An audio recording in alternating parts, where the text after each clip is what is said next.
दोस्तों आप जुड़ चुके हैं रियल न्यूज़ हरियाणा के साथ और लघु सचिवालय के अंदर पहुंचे हैं। यहाँ पर आप मेरे पीछे देख सकते हैं जो बार एसोसिएशन टोहाना है उन्होंने एसडीएम ऑफिस के सामने धरना लगाया है। क्या कारण है पूरी जानकारी हम यहाँ जो बार एसोसिएशन के प्रधान हैं उनसे लेंगे कि ये पूरा का जो पूरा मामला है, क्या मामला है, क्यों इन्होंने यहाँ पर आज जो एसडीएम ऑफिस के सामने जो प्रदर्शन कर रहे हैं, क्या कारण है। तो आप देख सकते हैं पूरा का पूरा जो टोहाना बार एसोसिएशन है यहाँ मौजूद है और यहाँ धरना लगाया गया है। बहुत बड़ी खबर हम आपको देने जा रहे हैं क्योंकि टोहाना में वकीलों ने अपना जो कामकाज है वो ठप कर दिया गया है और यहाँ पर धरना लगाया गया है एसडीएम ऑफिस के सामने। तो क्या कारण रहे होंगे, तो यहाँ के जो प्रधान हैं बार एसोसिएशन के उनसे हम बात करेंगे। पहुँच कर ले तो सुरेश गिल हमारे साथ मौजूद हैं, उनसे जानकारी पूरी प्राप्त करेंगे। सर नमस्कार। नमस्ते जी। सर क्या कारण है आज जो एसडीएम ऑफिस के सामने धरना है? जो हम आज प्रोटेस्ट कर रहे हैं ये एसडीएम के गेस्ट कर रहे हैं। कल एक हमारे मेंबर साथी था जयपाल मलिक, उसके तहत एसडीएम साहब ने माँ बहन की गाली गलौज की है। वो बेचारा अपनी एक रजिस्ट्री मार्क होती है एसडीएम के नाम, वो कंप्यूटर के माध्यम से मार्क होती है और वो एसडीएम को दिखाने के लिए आया था।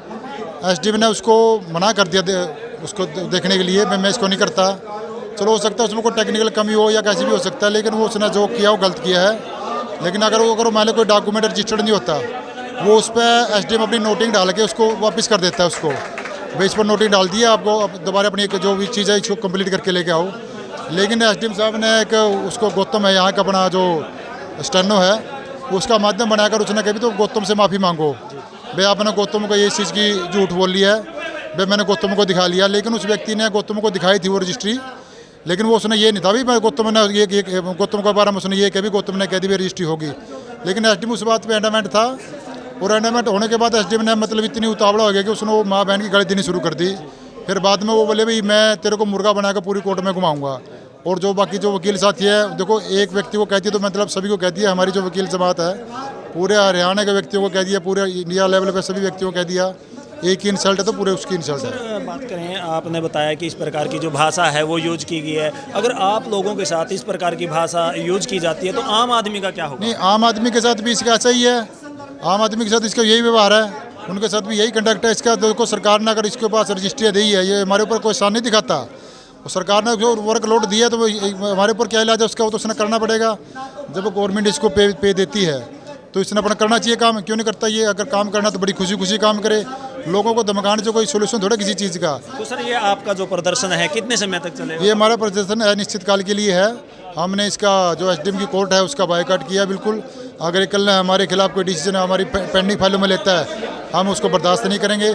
और हम इलेक्शन कमीशन से भी डिमांड करते हैं कि भी ऐसे व्यक्तियों को इलेक्शन के दौरान किसी भी सब डिवीजन लेवल पर नहीं रहना चाहिए। इसको तो कहीं ना कहीं अपना खुड्डे लाइन लगा कर रखना चाहिए या इसको डिमांड करनी चाहिए सरकार से भी, इसको बर्खास्त कर देना चाहिए इलेक्शन के टेन्योर में। सर काफ़ी समय से आप यहाँ धरनारत हैं ऑफिस के सामने, क्या अभी तक वो आए हैं या नहीं? नहीं, वो आ नहीं रहे। वो मुझे इस बात का इल्म था जब मैंने कल ग्रुप में हमारा मैसेज डाला था आज की मीटिंग के लिए, तो मुझे उसी टाइम पहले आदेश था कि वो नहीं आएंगे वो। लेकिन अब वो आ तो रहे हैं, लेकिन वो कोठी पे हैं, लेकिन कोठी से यहाँ नहीं आ रहे। अब मुझे नहीं पता भाई क्यों नहीं आ रहे उसके बारे में, तो वो आएगा तो वो बताएगा मैं किस कारण से नहीं आ रहा था। लेकिन उसको इतनी थोड़ी मोटी शर्म आनी चाहिए बस। मतलब यहाँ 300 के करीब वकील बैठे हैं तो आकर उनकी बातें सुने नहीं। अदरवाइज ये तो जो प्रोटेस्ट है ये और भी ज़्यादा बढ़ेगा। सर अगर वो नहीं आते हैं, आपकी बात नहीं सुनते हैं तो आगे की क्या रणनीति? ये हमारा एजिटेशन इसी तरह चलेगा। हम कल सुबह फिर इसके ऑफिस के सामने आएंगे और ये नौबत ना आए कल में हमने इसके ऑफिस में कोई ताला वगैरह ना लगाना पड़े। मतलब हम चाहते हैं कि भी इस तरह की नौबत पैदा ना हो, वे शांति से अपना कोई हमारा जो फैसला हमारा शांति से हो जाए। नहीं तो अदरवाइज तो ये हमें जाखड़ी तहसीली की तरह कदम उठाना पड़ेगा और इसके ऑफिस का ताला लगाना पड़ेगा। Thank you sir. तो आपने देखा ये बार एसोसिएशन के जो प्रधान सुरेश गिल हमारे साथ थे, उनसे भी हम बात करेंगे जिनके साथ ये पूरी की पूरी जो घटना हुई है और जिस वकील को जिसके साथ अभद्र व्यवहार किया गया उनसे बात करेंगे। लाल जी हमारे साथ मौजूद हैं जिनके साथ ये पूरी की पूरी जो घटना हुई है उनसे जानेंगे। सर क्या बताएंगे आपके साथ किस प्रकार से जो ये हुआ है, क्योंकि आपने जो इतना बड़ा कदम उठाया है, ऑफिस का घेराव किया है, किस प्रकार की ये घटना घटी है? कल 2:30 बजे की बात है। तो एक रजिस्ट्री थी, 2 रजिस्ट्री थी और मैं लेके आया। एक गौतम है यहाँ क्लर्क है कॉन्ट्रैक्ट बेस पे, तो उनके पास मैंने दिखाई, चेक करवाई। वो कहने लगे ये प्लॉटिंग में है, ये तो नहीं करेंगे एसडीएम साहब। कहने लगे मैं बोले ये प्लॉटिंग में तो नहीं है, ये तो गांव की रजिस्ट्री है, यहाँ दशमेश नगर है, दशमेश नगर में 4 मरले की रजिस्ट्री है, इससे तो आप कितना कर लो जी, आप नहीं बनेगी रजिस्ट्री, नहीं साहब नहीं करेंगे। मैं बोले साहब से मिल लेंगे।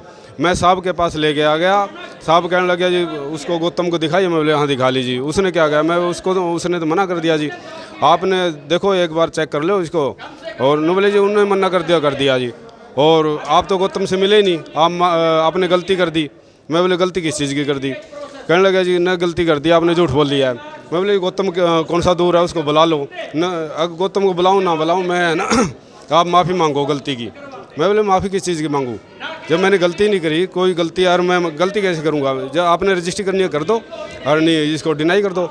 उसके बाद उसने बार बार गलती माफ़ी मांगो मैं माफ़ी नहीं मांगी। गौतम को बुलाया, गौतम से पूछा, गौतम कहने लगा कि हाँ जी मेरे पास वकील साहब आए थे।